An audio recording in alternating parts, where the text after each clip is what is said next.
Two friends meet up to drink some beers and talk about past times. Not yesterday, but long ago, it's scandals, wars and crimes. From Stalin's reign to Prohibition, Tudors, Pompey, Bush and NASA's mission, Edison's spoke, Genghis Khan's rise to victory. Forget your old teacher, it's time for Pint-Sized History. Hi guys, it's Zach here. Just wanted to pop up before the show to tell you all about some changes we've had to the format for this and only this upcoming episode. Firstly, we're joined virtually today by Matt Lewis from HistoryHit, and because of the software we've used in the studio, our sound's gone a little bit strange at times, but just bear with us, we'll be back to regular formatting for the next episode. Matt is an incredible guy.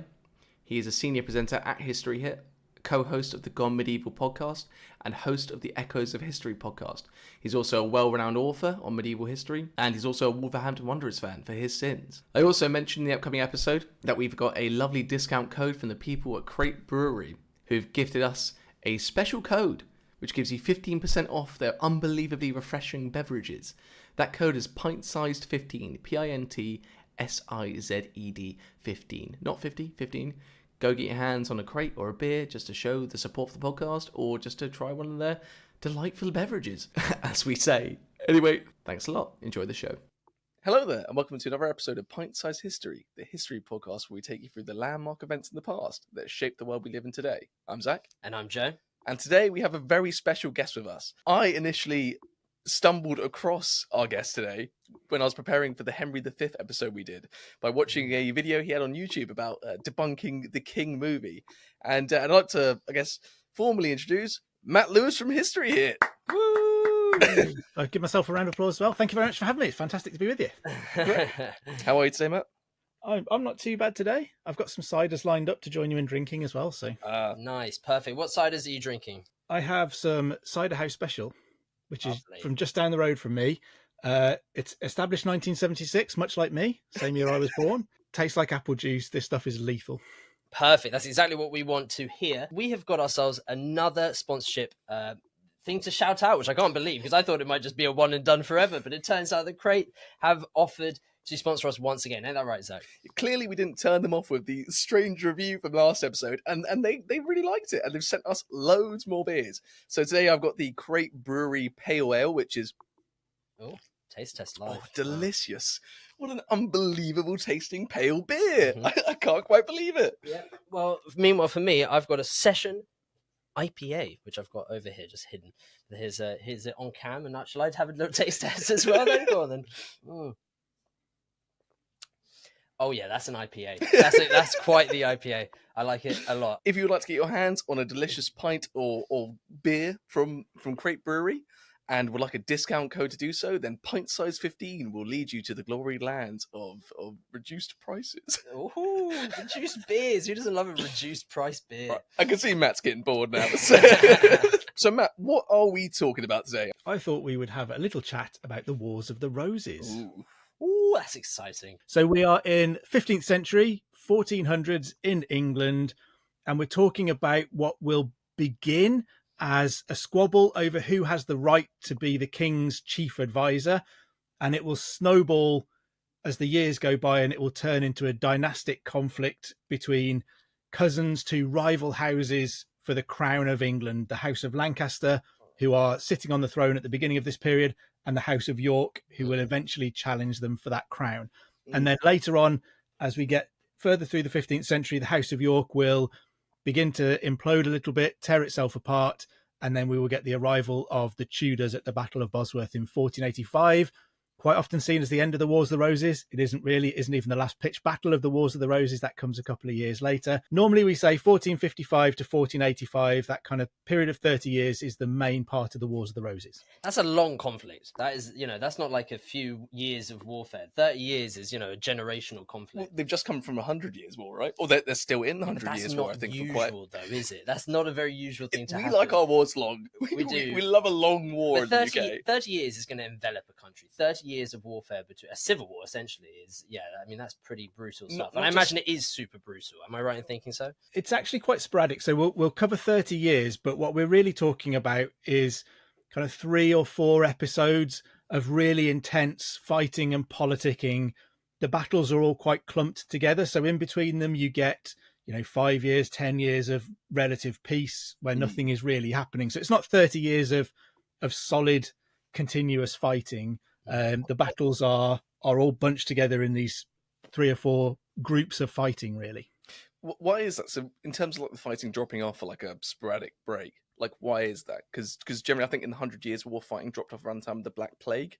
So is it just like outside events that have just stopped people from fighting, or are there like various peace negotiations that are broken? I'm sure you'll dive into it. It's hard work fighting. You can't just keep doing it endlessly all of the time. So where do we get started then? What's the first flashpoint, I guess? I think we need to put this against the backdrop of, as you said, the 100 Years' War has been going on. So it's going horrendously badly for England. Henry VI is king. He's the 3rd Lancastrian king of England. He's been king since he was 9 months old, since the death of Henry V. Poor Henry. We recently covered Henry V, yeah. and Rip in peace. we hold him strongly in our hearts here on Pint-Sized History. 6'3". Yeah, great hair, scarred cheek, but massive balls. Yeah, a few war crimes in there as well. But, Yeah, well, who didn't? Well, perhaps his biggest crime is leaving us with a 9-month-old baby on the throne who turns out to be an absolutely useless king. Yeah, outrageous. Not the 2,000 prisoners that were murdered at the Battle of Agincourt. No, that's, war's war, man. War crimes, man. But baby in charge, not for me. That's where I draw the line. Well, even the French didn't really think what happened at Agincourt was a war crime. They Really? saw the justification for it. And ultimately, Henry VI being king will lead to thousands and thousands and thousands of deaths throughout the Wars of the Roses. So Exactly. Blame the baby. Yeah. Always the way. Damn kids. So 100 Years' War is going horribly badly. There has been a big popular uprising in England in 1450 called Cade's Rebellion, in which a load of common folk from Kent invade London, hold London for a time. And all of this is because there are mounting problems in England because the war abroad is going really, really badly. It's costing money. It's getting embarrassing. No one likes to lose to the French. Damn right. Everybody's feeling deeply embarrassed. Mm. And by kind of 1452, 1453, the tensions at home are really ramping up. There is a feud going on in the north of England between 2 big families, the Percys and the Nevilles. They're coming to blows. The Percys will attack the Nevilles during a wedding party and all of that kind of thing. There is a big dispute in the southwest between a couple of rival families, and Henry VI is doing nothing to sort all of this out. Is that because he's still a baby at this point? Or... No, he's grown up by now. He's in his 30s now, but deeply uninterested in being a king. Nothing like his dad at all. 1453, he's on his way to go and sort out a dispute between the Earl of Warwick, the kingmaker, who at this point is still loyal to Henry VI. This is before the lines have really been drawn. But he's in a dispute over a castle with the Duke of Somerset. And the Duke of Somerset happens to be Henry's chief advisor, best friend, his current favourite. So Henry is finding in favour of the Duke of Somerset. The Earl of Warwick is refusing to go along with this. On his way there, Henry has a complete mental and physical collapse. Oh. To this day, we don't know precisely what causes it, but he becomes completely catatonic. There's been speculation it could have been some form of schizophrenia, but he has a complete physical collapse, complete mental collapse. He can't talk. He doesn't acknowledge anybody. He can't hold himself up. He has to be carried around everywhere. And at a time when government relies completely on the person of the king, this is considered an absolute disaster. Quick question, I could be completely wrong here, but are favourites typically considered to be like romantic friendships? Because when I think favourites, I think for queens and princesses or something to have favourites, it typically implies a romantic setting. And I could be dead wrong there. And I would assume the same for Henry having a favourite might be like some sort of homoerotic relationship. But I could be way out of line here, Joe. Don't look at me like that. Calling Henry VI gay? No, I'm not calling him gay. He had his favourites. Throwing that one in left field. You're not wrong. It does quite often have those connotations. So you think of Edward II and all of his favourites. There are lots of rumours that he was bisexual. He had children with his wife. He had illegitimate children with mistresses. But there is also suggestions that he was engaged in homosexual relationships with men that were considered his favourites. There are other kings to whom that applies. Henry VI, I don't think it's the case here, because this is a guy who is pretty much asexual. He's barely interested in his wife. There is a story that he has to have a sex coach come into the bedroom and teach him what he's supposed to be doing. It's a guy who's been king since 9 months. His dad's not been around. Nobody's told him the birds and the bees. He kind of has to get someone in the room to tell him how it all works. How could he leave his son like that? Not knowing how to Exactly. He should have put left his a note. willy in places. He should have left a note at least. Just a little A post-it. diagram. Just anything that could have helped him understand a bit better the world that he lived in. Did he? Was there? I know, obviously, you don't do a baby. Was there anything he left for his son that kind of not for obviously the birds throne. and bees, but I just mean like any? Did he leave someone in charge that he knew would help them become the right king? Was there any safety that Henry V did to help Henry VI be a good king? There was, and it was immediately undone as soon as he was dead. This is part of the problem that kings have when they die and they can't rule from beyond the grave kind of thing. So when Henry V dies, he sets up this system where his oldest remaining brother, John, Duke of Bedford, will be regent in France. Humphrey, Duke of Gloucester, who is their youngest brother, will be regent in England. And as soon as Henry dies, the council kind of tears this up and they think, hang on, we don't particularly like this idea. We don't care what happens in France. So John can go and be regent in France. That's fine. But we're not having all of the power in England vested in this one man, because then we don't get any of it either. So they tear up what Henry wanted to do in England and they create this idea of a council that will rule on behalf of the king, and they divide the responsibility. So then the protection and the raising of the king is handed over to a series of noblemen who have a tendency to die in fairly quick succession of being given these roles. So there is someone who is given the job of teaching Henry how to become a man, but nobody does a very good job of it. He goes through 3 or 4 tutors and certainly nobody seems to have told him what he should be doing on his wedding night. Right. Is there a lot of like subtlety and deceit that's going on? Like, a lot of assassinations and murders when someone is like, second in line or third in line. I think there's always fear that when anybody gets power during a regency, so if there is a single regent, they will have so much power and authority. And when it's a 9-month-old baby, you're going to hold that authority for at least 18, maybe 21 years, because no one's quite sure when a king really comes of age. It could be 15, could be 18, could be 21. Is that person ever going to hand that authority back? Now, the power of a king is something that only kings chosen by God are meant to wield. What do you do when you give it to a person who isn't destined for that? And then how do you take it back from them? How do they go from having all of that power to stepping back and being a subject to somebody else then? So there are lots of questions swirling around about how this is going to play out. And their solution is essentially to have this council that will rule instead. So kind of as soon as Henry V is dead, all of his plans for his son's raising, his son's upbringing, are torn up and thrown out the window. Totally fair. Well, he's screwed. Start the war. He's I reckon. gone. Let's fight. So kind of 1453, Henry's had this complete and utter collapse. The problem that he's had is that throughout his reign, there has been 2 emerging factions at his court. Initially, they were led by that Uncle Humphrey that we talked about, who's never quite got over the fact that he was shoved aside by the council, never ever thought that was fair. And Henry's great uncle on the other side, a man named Henry Beaufort, who was the Bishop of Winchester and will become a cardinal as well. So Henry Beaufort, Bishop of Winchester, tends to favour peace with France, and Humphrey, who fought at Agincourt, who was knocked over in the front lines at the Battle of Agincourt and was rescued from certain death at the hands of the French by his big brother. Henry V stepped over Humphrey's body and fought the French off while his men dragged Humphrey away. So this is a guy who feels like he owes his life to his big brother. And the way that he sees to repay that is to continue Henry's legacy of war with France, complete the conquest with France. So those 2 factions kind of emerge. Henry is utterly incapable of reconciling them. He just simply doesn't know what to do. He's just floating around somewhere in the middle, trying to please everybody. When those 2 men eventually die at the end of the 1470s, the faction and the cause doesn't die with them. So Bishop of Winchester's faction start to back his nephew, the Duke of Somerset. And that's where the Dukes of Somerset will take on a key role in the Wars of the Roses. Humphrey, Duke of Gloucester's supporters immediately go behind the Duke of York, Richard, Duke of York, who Humphrey had always identified as someone else who was being unfairly excluded from government in the same way that he was. So this faction just continues into the next generation. And it's Somerset and York who will squabble over who has the right to be at Henry's side as his chief advisor. York takes an army to Dartford in 1452 to try and impose himself on Henry.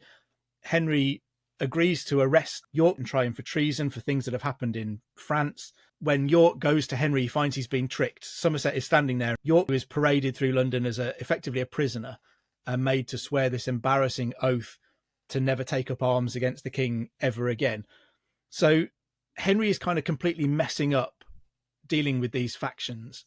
1453, when he has this complete and utter collapse, there are then two options for who should be in power and authority. No one actually seems to like the Duke of Somerset, so he very quickly is a no-no. But he's also quite close, and we should probably do the close in air quotes, in similar fashion to being a king's favourite. Right. He's considered to be close to Margaret of Anjou, who is Henry VI's ill-satisfied wife. Right. So she puts a case forward to say, I could be regent on behalf of the king. And at this point, she's also pregnant. She's due to give birth to a son who lots of people will claim is the Duke of Somerset's son. I don't particularly think that's true, but it's kind of mud that you sling at a woman in the medieval period. Right. So she puts in a bid for the regency, and it's kind of, you can feel in the chronicles, you can feel all the noblemen of England going, a French woman in charge. Not sure about that. Yeah. I don't think that's going to work. French man? No. French woman? Hell no. No, definitely not. Definitely My not. goodness me. God wants a French woman in charge of my country? I think not. No way in hell. Yeah, and I think that's almost exactly the debates that's going on in England. So the only other option they can turn to is the Duke of York. So he's been out in the political wilderness a little bit. He's suddenly dragged in, and he's given this role of protector, which gives him military authority in England. So that's the very specific role of the protector. He's in charge of homeland security, if you like. If an army was to go abroad, he would be in charge of that too. But it doesn't put him in charge of the government, because we're still going to have a situation where the council is ruling. York has a position on the council as one of its members, but he's not considered the ruler of the country on the basis of being protector. So Henry then is ill for about 18 months altogether. He recovers on Christmas Day, 1455. So to many people, this is a Christmas miracle. A great present. Lots of historians have said afterwards that, if Henry's illness was a national tragedy, then his recovery was a national disaster, because things have been going quite well while he was off the scene. York's been doing quite a good job, and nobody is particularly upset apart from the Duke of Somerset, who's in prison. He thinks he's come back, and he's like, I'm back. I'm back, everyone. Here we go. Everything's going to be sorted out. I was like, oh, fuck. Oh, we were doing so well. We had such good innings. Damn it. I'm back. Ready to do it all over again. Can I just ask quickly, what role is Parliament playing in this? Because, as eagle-eyed listeners of the... Eagle-eyed listeners? Is that a phrase? Yeah, sure. Joe pouring his beer saying, yeah, sure, whatever you want. Eagle-eyed listeners of the podcast will know that I work in politics. No. So, and I know... Do you? Thanks, mate. Well, no way. And I know that Parliament has an incredibly reduced role at this time. It's not particularly strong or powerful as any sort of real influence besides the collection of taxes. So are they just like kind of silent throughout this entire process? They're not saying much or holding the Duke of York to account? And is he the grand old Duke of York? Or just the Duke of York at this point? He's not the grand old Duke of York. That's another Duke of York. He's just the Duke of York. Parliament is growing in authority by this point. By the time we get to the middle of the 15th century, Parliament is a key body in ruling the kingdom. So it begins in the 13th century as a body that grants taxation to the king in return for reforms, largely against Magna Carta. Right. Okay. Over the decades and centuries that follow, it begins to gather more and more power to itself until we get to the end of the 14th century when Richard II is deposed. He's deposed in Parliament because nobody's sure of the legal way to do that. No one's quite sure how you get rid of a king. So 1327 when Edward II is deposed and 1399 when Richard II is deposed, the only way they can think of to try and make sure it sticks is to do it in Parliament. But this also accidentally grants Parliament a huge amount of authority, because suddenly they are able to say who is and who isn't king anymore. Right. So by the time you get to this period of the Wars of the Roses, getting the support of Parliament, if you want to change who's on the throne, is key to doing it, because that's the body that will legitimize whatever king is sitting on the throne. So throughout the Wars of the Roses, Parliament is sitting and it is doing work. And, you know, Parliament appoints Richard, Duke of York, as protector, because again, no one's quite sure, you know, the king should be doing this, but when the king isn't there, how do you do something that's legal? And people think that the only way you can do this is Parliament.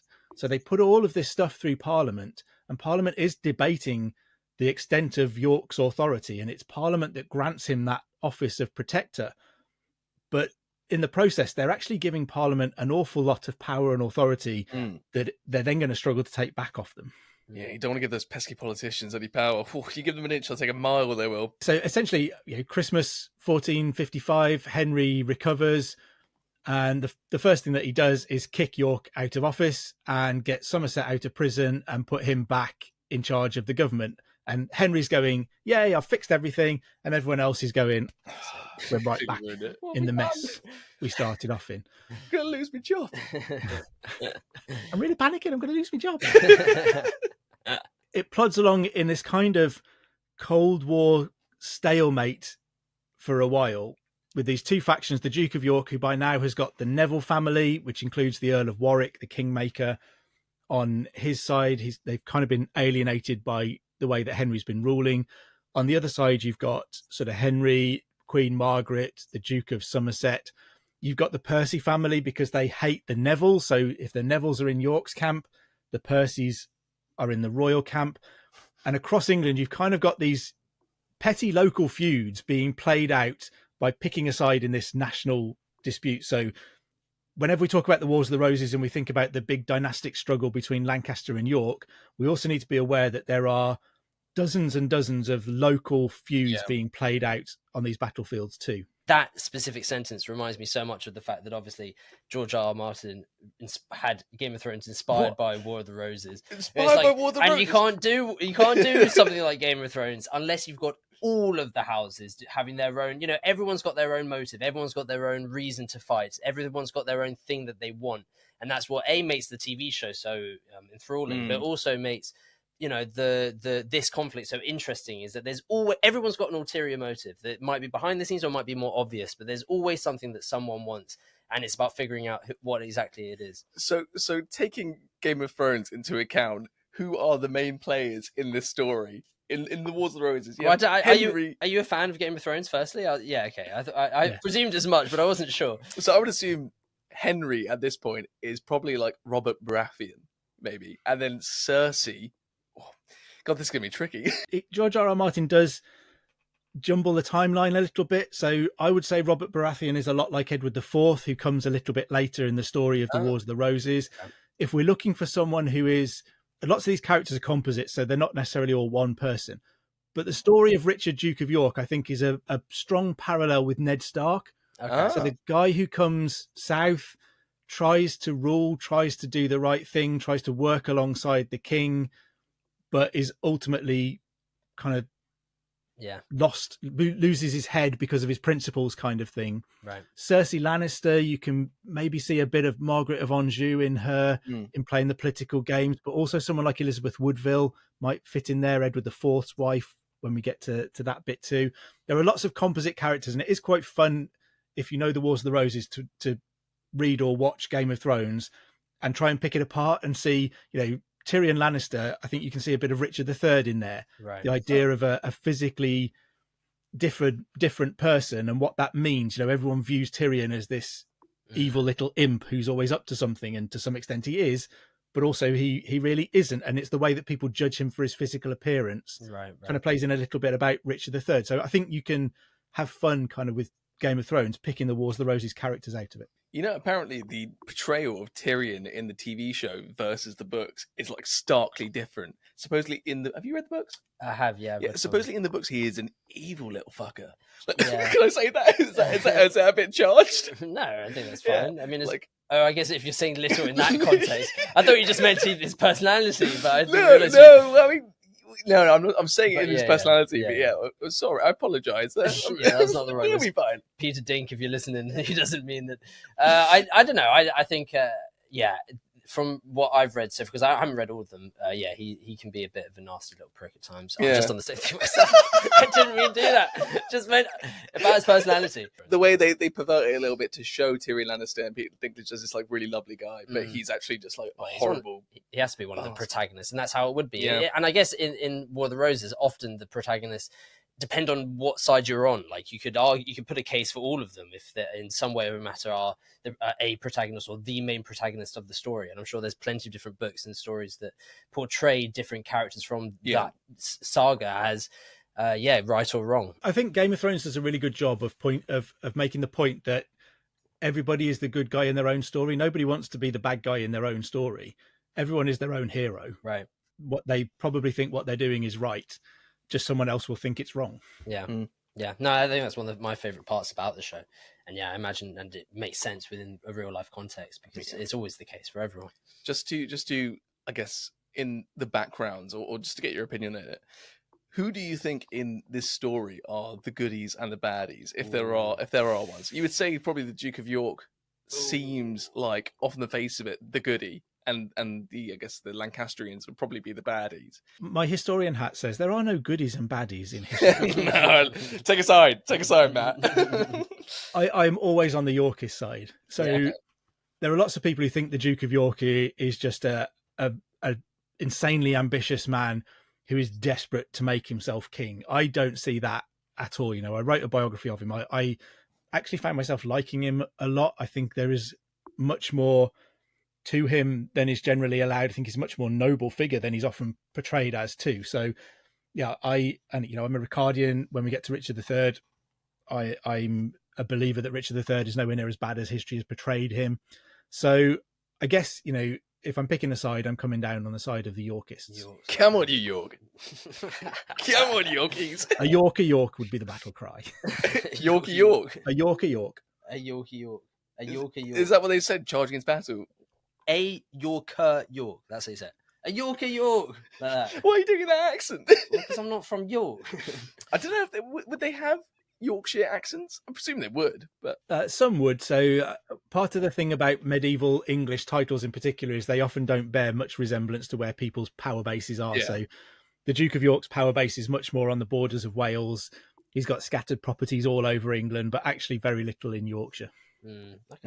So Henry VI has recovered from his illness. He's kicked York out of government. He's brought Somerset back.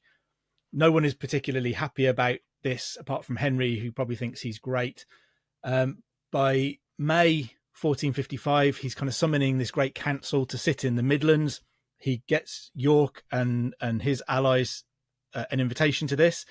They are probably not unreasonably suspicious that this might be an effort to assassinate them. It's kind of happened before. It's how Henry's uncle Humphrey ended up dead. He was sort of snaffled away at a parliament, taken into custody, and mysteriously died. So they march to intercept Henry as he's moving towards the Midlands, and they catch up with him at St Albans. So the 22nd of May, 1455, we get what's known as the First Battle of St Albans. So spoiler, because it's the first one, there's going to be another one. Ooh. It's quite an unusual medieval battle because it takes place in the streets of St Albans. So normally they would happen in a big open field where you can have cavalry charges and you can have lots of space for the men to fight. But there is some negotiations before the battle. Nobody gets anywhere. York eventually begins an attack on the gates of St Albans where the king is inside. The Earl of Warwick takes a small contingent of men round the side, manages to find some gardens that he can break into, gets into the town, and he finds the king and the main body of his army in the market square, kind of unprepared. They're not got their armor on or anything like that. So he has his archers unleash all of their arrows. Henry is wounded by an arrow in the neck. The Duke of Buckingham takes an arrow to the face. All sorts of people are injured. It causes chaos, and essentially it ends in the Yorkists winning the battle. Wow. The Duke of Somerset is killed during the fighting. The Percy, Earl of Northumberland, who is the Neville's rival, is killed. So this is not unlike a hit. You know, there are people that they are targeting, their political enemies, making sure that they don't make it out of St Albans alive. The Duke of York finds Henry with this wound in his neck, and you know, if he was madly ambitious for the throne, here's a chance to slightly widen that cut and go, oh dear, poor old Henry, isn't that a shame? I'm king. Mm. He doesn't do that. He goes down on one knee and he pledges his allegiance to Henry, has taken to St Albans Abbey for treatment, takes him to London, has him ceremonially recrowned. But York also takes the reins of government again and has himself reinstalled as protector. So he sits in his second protectorate here. Again, York is ruling pretty well. He's pretty good at this, actually. But he tries to bring an act before Parliament called an Act of Resumption to take back lots of gifts that Henry's been giving away. So the royal debts stand at what would be the equivalent today of something like £135 million that Henry owes and he has no way of paying. They can't get food delivered to the royal kitchens because they're not paying anybody. Henry is ridiculously generous to the point where on one occasion he gives the same office in the West Country to two different people on the same day because they both asked nicely. So then he just creates a fight between the two of them about who is the rightful holder of this office. So this man is just causing endless problems with his ridiculous generosity. So York brings this act of resumption to take back some of these gifts, but that has to go through Parliament. And who's sitting in Parliament? A whole bunch of people who've done very well out of Henry's ridiculous generosity. So they don't like the thought of that being taken back off them. They wheel Henry back out and effectively have York kicked out of government again into the wilderness and Henry VI back in charge. We then get this several years of effectively kind of Cold War stalemate going on. 1458, Henry organises what's remembered as the Love Day because he decides that finally, 37 years into his reign, he's finally going to sort out all of these problems. He makes the Yorkists take the blame for everything that's gone wrong ever in the world since the beginning of time, makes them pay fines and all sorts of stuff, and then has this Love Day parade at St Paul's Cathedral in London with all of the opposition sort of walking side by side, holding hands. So Richard, Duke of York, is holding Queen Margaret Anjou's hand. Behind them, you've got the Duke of Somerset holding one of the Neville, Earl of Salisbury's hands. And you've got to imagine how like sweaty and uncomfortable that is, because these people hate each other's guts. And I imagine them like, when you try and roll someone's knuckles and squeeze them really hard while you're holding hands, lots of that, lots of sweatiness, lots of cheesy, teethy smiles that nobody means. The only person who was fooled by this is Henry, who thinks he's finally resolved all of the problems of the kingdom. Aren't I amazing? Everyone's happy. God, I just can't stand Henry. I can't stand him. He's got no clue. He's got no political nous. He's got no idea of what he's doing, man. He reminds me of Liz Truss. That is like the modern day equivalent of Henry. Like I was just thinking that the giving off way more than we always get Pint-Sized political a little bit, but it's just so right. It's just making the wrong decisions constantly. You know what? Pulling away the good people, bringing quasi-quarting when you got Jeremy Hunt there. Yeah, I was going to tell you off again Pint-Sized political, but you know what? That was a it's funny a good one. I actually quite like that one. It's not an unreasonable comparison, but imagine we're like 36 years into Liz Truss's rule by now. We were wasteland right now. It'd be like the winter discontent again, I guess. So yeah, Love Day, fools nobody. Everybody goes back to their homes and it's kind of waiting for who's going to make the first move. And the first move comes from the Duke of York, who at his base in Ludlow on the Welsh borders begins to gather a huge force to him. The Earl of Salisbury, who is the leader of the Neville family. Confusingly, he's the Earl of Salisbury, but he's from the north of England. So again, ignore the title. But he's bringing an army down and is intercepted by an army that's been gathered by Queen Margaret of Anjou to fight in the name of her son, the Prince of Wales. And Salisbury defeats this army, gets to Ludlow. They march out from Ludlow and it looks like they're heading to London. So possibly to do again what York had done at Dartford, to impose himself on Henry as the rightful kind of chief minister. Albeit he's probably not going to be fooled as easily this time as he was in Dartford when he was tricked by Henry. They don't get much further than Worcester when news arrives that Henry is marching towards them at the head of a huge army, and Henry is in his armour flying a banner. And this is not like Henry at all. This is a guy who doesn't fight. Nobody's ever seen him like this. This is new stuff. They panic and they go back to Ludlow. The army follows them. The Royal Army follows them all the way to Ludlow. Then essentially you get on the 12th of October, 1459, what's remembered as the Battle of Ludford Bridge, but really there is no battle because part of the Yorkist army defects in the night, takes with them details of the Yorkist defences and plans and stuff. So all of the Yorkist lords scarper. They flee in the night. York takes his second son, Edmund, and they go to Ireland. His oldest son, Edward, with the Earls of Salisbury and Warwick, father and son Nevilles, go to Calais. Ludlow is ransacked by the Royal Army as punishment for supporting York. There then sits a session of Parliament, which is later remembered as the Parliament of Devils, in which York and all of his allies are attainted, so they're declared traitors and stripped of all of their lands and titles. Oh, wow. And to a medieval nobleman, this is worse than just dying or being executed. Yeah, it's tyranny. Well, your big job, if you're York, if you're the Duke of York, your main job is to hand everything to the next generation, at least intact and preferably doing very, very well. So if you lose all of your lands and titles, you don't want to be remembered as the man who did that, who completely ruined your family. So this is kind of worse than just being executed or just dying for York. And I think it's at this point where he's left with nothing left to lose. He's got nowhere left to go. He's backed into a corner and sort of forced to come out swinging.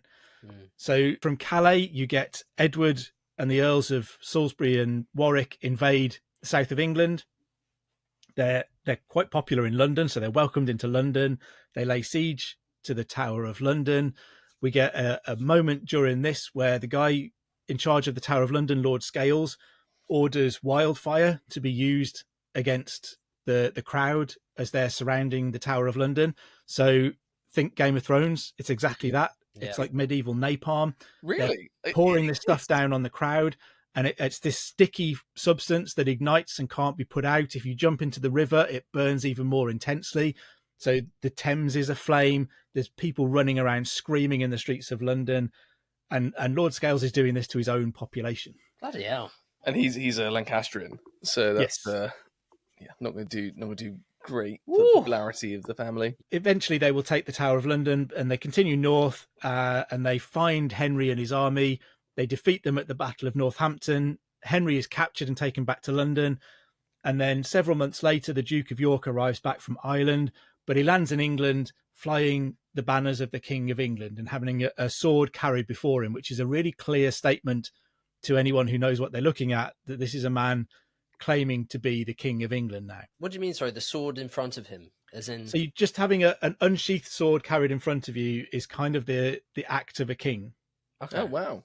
As in, but that what? So in general in English history, if a king is touring the country or staging a campaign, would that be a usual thing, or is it more for It usurpers? could be, yeah. So an unsheathed sword is a symbol of a king's power and authority. So when you undergo a coronation, there are 3 swords that are used in the coronation because they're so critical to the image of the king as kind of the chief knight of the kingdom, the protector of the kingdom. So the symbol of York having the sword carried in front of him unsheathed would be clear to anyone who cared to look at it. Interesting. That he's claiming authority as king now. Fair play. I might go outside and unsheath my sword. Oh, I hate the way you looked at me after that. You were like, "Come on, give me credit." Yeah, I could see it in your eyes. You were looking for that big laugh from me, and I was like, "Oh, I'm cringing." I wish the camera was looking from where I was. We'll wait till right we're off there. camera for the unsheathing. Oh no, please let me get away before anyone unsheaths. I think the air would be cleared if we were just unsheathed already. Oh, that's certainly what all these usurpers would think, wouldn't they? I should be king. Just starts whipping it out. Unbelievable. A sword, A sword, of course. A Yeah, sword. a sword. Jesus, just get your mind out the gutter. So the Duke of York has landed with his sword unsheathed. The unsheathed Duke of York marches his way to London. Nice. He arrives at Westminster Hall in October 1460. Parliament is in session. He marches down the centre of Westminster Hall, up the steps to the raised dais, which is still at Westminster Hall today. You can go and see it under that magnificent hammer beam roof.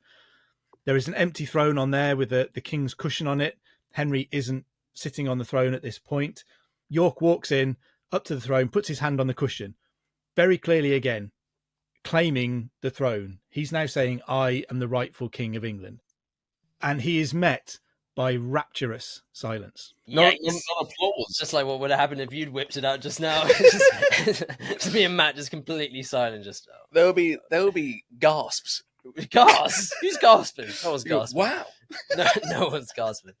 This ain't a gasp off, brother. Yeah, laughs is probably more accurate. Yeah. Well, fair play to him though, because that takes balls of steel. Yeah. To whip it out, put your hand down and go, "This is mine," and then for everyone else to go, "Yikes!" That's tough. That's tough for him. I feel for him a little bit. In the midst of this silence, the Lord Chancellor comes up to him and says, you can't just walk in here unsheathed like that and lay your hands on things. So ultimately, then you get this big debate in Parliament. And I always say, if medieval Parliament roles can ever be funny, it's almost like slapstick watching this back and forth from people trying to judge who has the better claim to the throne, because nobody wants to be the one who makes the decision. So everyone is saying, well, I can't possibly judge this, ask them. And they're saying, well, if they can't judge it, neither can we, so go and ask somebody else. And eventually all of the lords are sent home with some homework to find objections to York's title. They can't really find any that stick. So they arrive at this compromise called the Act of Accord. Henry will remain king for the rest of his life, and then York and his heirs will succeed him. So Richard, Duke of York, is now effectively Prince of Wales. Henry has disinherited his own son. Nobody is particularly happy about this, because Henry's still king and he's a bit rubbish. But actually, his open-handed generosity suits some people. York is 10 years older than Henry, so possibly never likely to actually be king himself, Right. if that's what you think he wants. Henry's wife, Margaret, is really not happy that their son has been disinherited now. So nobody is really happy with this compromise that they've arrived at. Yeah. And it doesn't last for very long. We end up with Margaret will make it to Scotland, raise an army there, bring them south. York takes an army north to try and confront them, ends up at the Battle of Wakefield on the 30th of December, 1460, at which York and his second son Edmund are killed. Oof. A little bit later, on the 2nd of February, York's oldest son, Edward, fights a battle on the Welsh marches called the Battle of Mortimer's Cross. He defeats a Lancastrian army led by Jasper Tudor, the Earl of Pembroke, who is the uncle of the future Henry VII. Okay. Edward, at this point now, becomes the senior member of the House of York. So his father's been killed. He's now Duke of York, briefly. And Edward is this kind of 6'4", 18-year-old, hugely impressive young man. He will be undefeated on the battlefields of the Wars of the Roses, which not many people can say. One of those kind of magnetic personalities that everybody likes. He's Henry VIII's grandson, so whatever charm Henry VIII had, I think this is possibly where he's getting it from his granddad. So I'm drawn to him. Bet you are. I'm unsheathed and I'm drawn to him. How we can't keep doing such sheath jokes, man. you and all the wives of 15th century London are drawn to Edward IV. Can you blame us? No. Edward will get to London and he will be asked to take the throne. Everyone will say, that's it. We've had enough of Henry. They've clearly breached the terms of the Act of Accord. You're king now. Edward accepts, but refuses to undergo a coronation while there's still an army in the field for Henry. So they march north and we get this apocalyptic battle, the Battle of Towton, which is often remembered as the bloodiest battle ever to take place on English soil. The numbers are probably significantly exaggerated. We do get reports from immediately after the battle from eyewitnesses who say that there were up to 30,000 people injured or killed. But that seems like an exaggeration. I don't think there was that many people in one place at that time fighting. But the Battle of Towton kind of makes Edward the undisputed King of England. He goes back to London, undergoes a coronation, and is now the first Yorkist King of England. And then we'll get kind of almost a decade of peace. So 1464, there's a couple of battles at Hedgeley Moor and Hexham in the north of England when the Lancastrians try to ambush some of the Yorkist forces, but they're unsuccessful. They really don't do very well. They're fighting like a guerrilla war at this point. Yeah, so they're just desperately trying to keep the embers alive of Yorkist kingship. Yeah. Henry will be captured and put in the Tower of London as a prisoner eventually. Margaret is still on the loose. She takes her son to France. So she's a French woman. She goes to the French court to try to get some support there. Yep. But Edward feels fairly secure.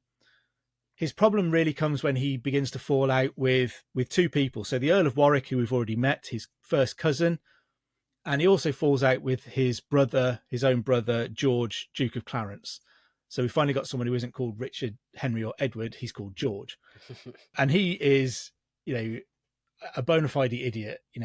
He just can't seem to control his temper. He just stamps around everywhere in a bit of a paddy all of the time. Reminds me of Joe. What? What have I done? Why am I catching strays with this silly George who hasn't got a fucking clue? Why am I involved in this? All right, George. Throwing around a temper tantrum. Let me sip my pint and pretend I'm not the dumb one. We won't talk about how George meets his end being drowned in alcohol while Joe's taking a swig from that pint glass. Oh no! What have I done? Is that actually how he goes? He drowns. Supposedly, allegedly, yes. Yeah. Nice. 1478. Edward IV has had enough of his brother George, Duke of Clarence, has him tried in Parliament, declared a traitor, and executed. And rumour has it that George is allowed to choose the method of his own execution, and he elects to be drowned in a vat of Edward's favourite Malmsey wine. You're joking. He chooses it. I presume that it was just like, he was too drunk. It's probably a good way to go. Mate, fair play. But it's not even about, it's like, if it's a good way to go or not. Like, obviously, drowning sucks. But for the rest of his days, for the rest of everyone's days, he'll be known as the bloke that drowned purposely in mulled wine. Mulled wine. Was that not it? Mulled wine? Was that Malmsey wine? Malmsey wine. I thought it was mulled wine. Malmsey wine. Yeah, that's. It's not very Christmassy. There is a story. There is a portrait of the person believed to be his daughter, Margaret Pole, and she wears a barrel charm in the portrait. She's got a bracelet with a barrel charm on, and that's supposed to be a reference to her dad being drowned in a barrel of wine. That's nice. That's good. Warwick rebels, initially intending to put George on the throne to kill Edward and make George king. When he can't make that stick, he ends up in exile in France, and the King of France puts him in front of Margaret of Anjou. So imagine the tense meeting that these two are having. He's the guy who caused Henry to be shot in the neck with an arrow at St. Albans. He's been at the core of the small group who have deposed Henry VI and disinherited her son, and now he's there asking for help. The chronicles tell us that Margaret keeps Warwick on bended knee for more than a quarter of an hour while she has a good long think about whether she's going to go along with this or not. Nice. Even though it's pretty obvious that he's Margaret's only hope of getting anything out of this now. So she's just forcing him to stay there to try and prove her own authority in that moment. But they make an alliance. Warwick goes back to England and invades, and essentially he chases Edward out of England. He can't capture Edward, but Edward rushes to King's Lynn, gets on a ship and sails to Burgundy, where his brother-in-law is the Duke of Burgundy. Warwick wheels Henry VI out of the Tower of London, puts him back on the throne, but it's pretty clear that actually Warwick is ruling and Henry is just the puppet. And they're waiting then for Margaret and the Prince of Wales to come back to England. While they're waiting, Warwick is having trouble because none of the Lancastrians who are being restored to power trust Warwick because of what he did.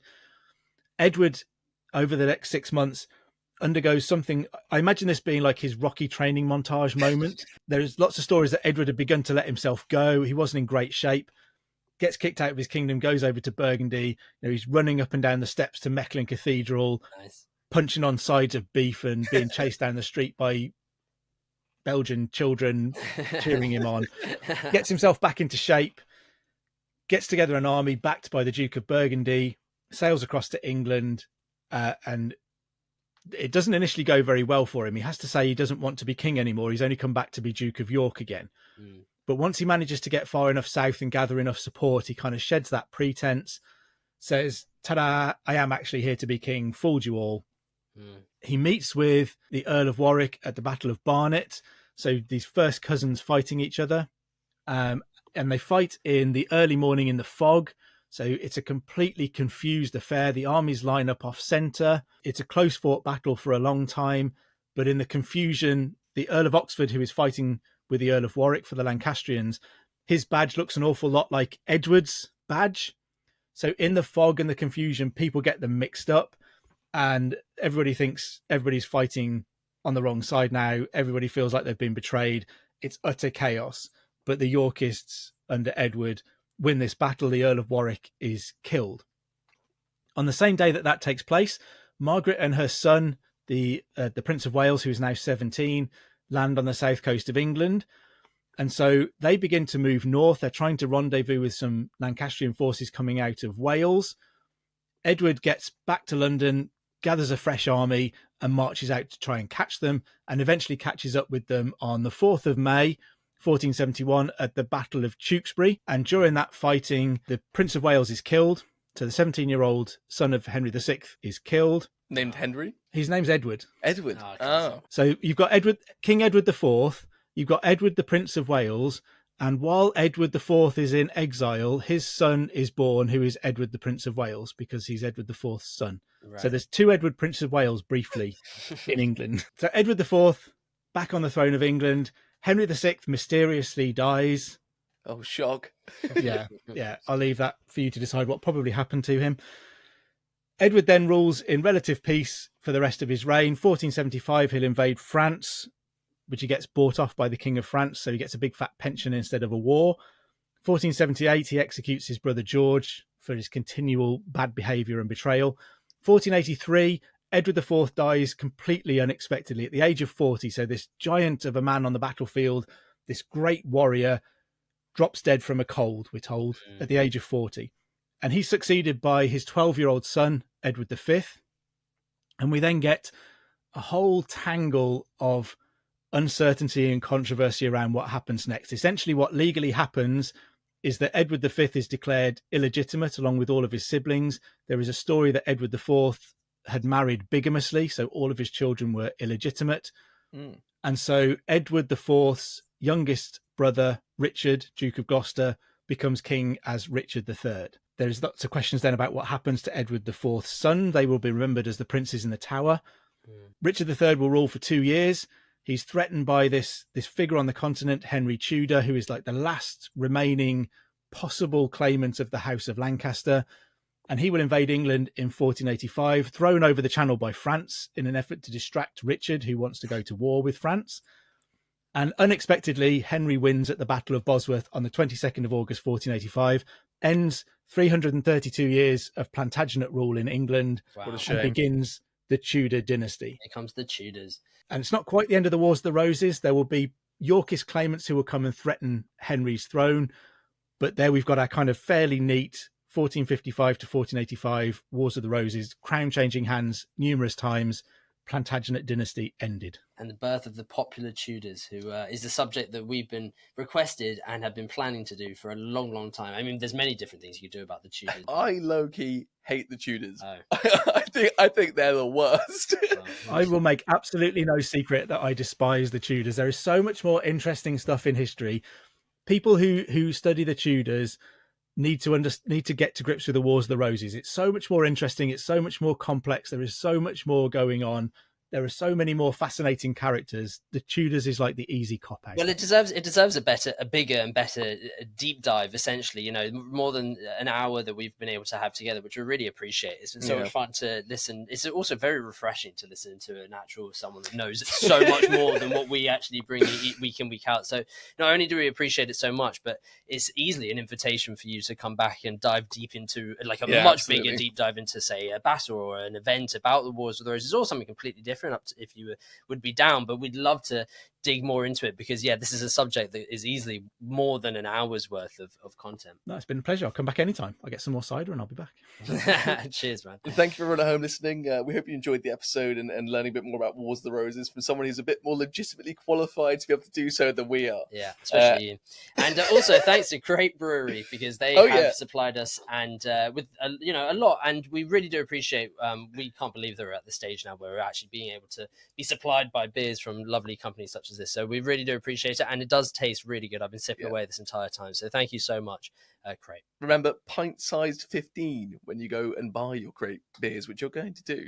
And also, if you enjoyed the podcast, make sure to like, share, retweet, 5 stars, subscribe, shenanigans, everything. Follow. Yes, just do it all. And also from Matt as well. Matt, cheers so much, mate. We've had a blast. Thank you. It's been an absolute pleasure. And also listen to my podcast, Gone Medieval.